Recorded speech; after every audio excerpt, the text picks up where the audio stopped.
तो गंदम की बिजाई के ना 4 तरीके होते हैं, ठीक है। एक तरीका तो ये है कि हम पहले रोनी का पानी लगाएं, ज़मीन तैयार करें, उसके बाद गंदम के बीज का छटा कर दें और उसके बाद उसके अंदर हल चलाएं, हल्का सा सुहागा लगाएं।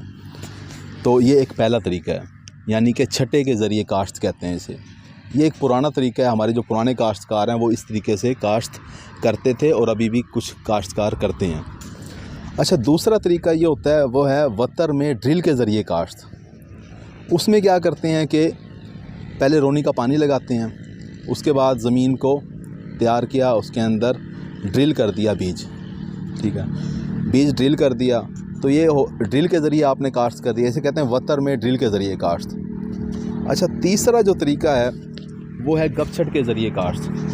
गपछट के ज़रिए काश्त में ये होता है कि हम वटों को मज़बूत कर देते हैं और पूरे खेत के अंदर जो है वो पानी भर देते हैं ज़मीन तैयार करने के बाद। उसके बाद जो है आप जब पानी भर दिया आपने, 3-3 4-4 इंच पानी खड़ा हो गया खेत में, उस खड़े पानी के अंदर गंदम के बीज का छटा करते हैं। इसे कहते हैं गपछट का तरीका काश्त।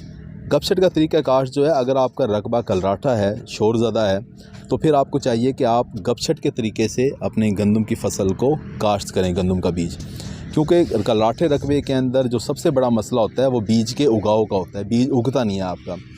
जब आप खड़े पानी के अंदर बीज का छटा करते हैं उससे बीज उगने में आसानी होती है। दूसरा ये है कि अगर आपकी कलराठी ज़मीन है तो छटा करने से पहले आप बीज को 6 घंटे, 8 घंटे या 12 घंटे उससे भिगो लें पहले अच्छे पानी के अंदर, नहर के पानी में या मीठे पानी के अंदर, जो आपका ट्यूबवेल का या घर का मीठा पानी हो उसके अंदर भिगो लें पहले बीज को 8, 10, 12 घंटे के लिए। उसके बाद फिर आप खड़े पानी के अंदर छटा करेंगे तो आप जो है गपछट के तरीके से काश्त कर लेंगे और अपना अच्छा उगाव करवा लेंगे बीज का। अच्छा जी, गंदम का जो चौथा तरीका है बिजाई का वो है खुश्क तरीका।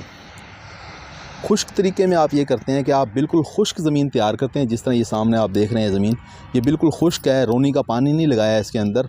खुश्क तरीके से जो है वो ज़मीन तैयार की है।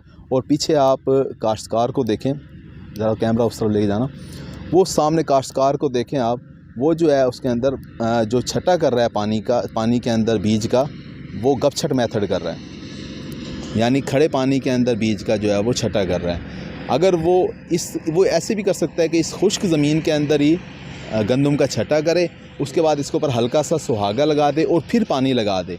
तो ये खुश्क तरीके के ज़रिए उसने गंदम की फसल काश्त कर दी, लेकिन छटे के ज़रिए काश्त की है।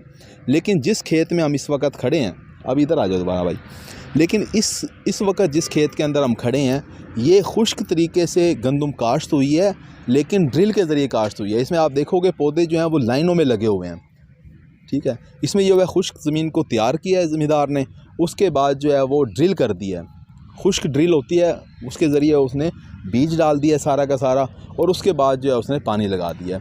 अब ये तरीका सबसे बेहतरीन तरीका है गंदम की काश्त का। इसका फ़ायदे क्या क्या हैं? फ़ायदे ये हैं कि 100 से 8-10 दिन बच जाते हैं हमारे।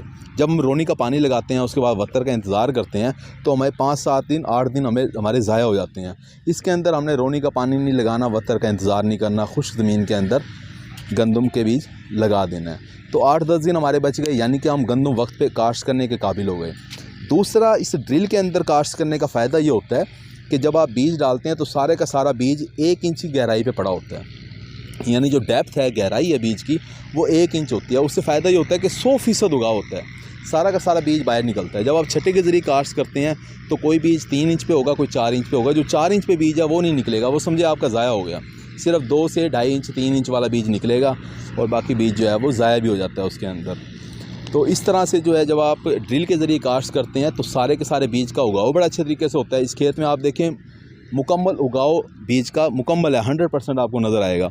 और इस खेत में एक और ख़ास बात आपको यह नज़र आएगी कि बीज क्योंकि लाइनों में है तो हर पौधे को फलने फूलने के लिए, खुराक हासिल करने के लिए, रोशनी हवा हासिल करने के लिए एक ख़ास जगह मिली हुई है। यानी उस ज़मीन के उस हिस्से के अंदर से वो खुराक भी लेगा, पानी भी लेगा, अपने खुराक के अज़्ज़ा भी लेगा, हवा भी मिलेगी, रोशनी मिलेगी और वो ज़्यादा शगुफ़े निकालेगा, ज़्यादा पैदावार दे रहा होगा। जबकि जो छटे का तरीका होता है उसमें क्या होता है कि बीजों के दरमियान, पौधों के दरमियान जो स्पेस है, जो उसके दरमियान फासला है वो बराबर नहीं होता। किसी जगह तो आपको 2 इंच फासला नज़र आएगा, किसी जगह 1 इंच, किसी जगह बीज के ऊपर बीज चढ़ा होगा और किसी जगह आपको 1-1 फुट का गैप नज़र आएगा, जिसकी वजह से पौधों को खुराक लेने में, पानी, हवा, रोशनी लेने के अंदर जो है वो कंपटीशन, मुकाबले का सामना करना पड़ता है। तो इस तरीके से आप जो है जब ड्रिल के ज़रिए जब आप काश्त करते हैं अपनी गंदम की फसल, तो आपका ज़्यादा नहीं तो 3-4 मन फ़ी एकड़ पैदावार लाजमी बढ़ जाती है। मेरे ख्याल आपको बात समझ आ गई होगी कि गंदम की फसल हम किस तरीके से काश्त कर सकते हैं। शुक्रिया।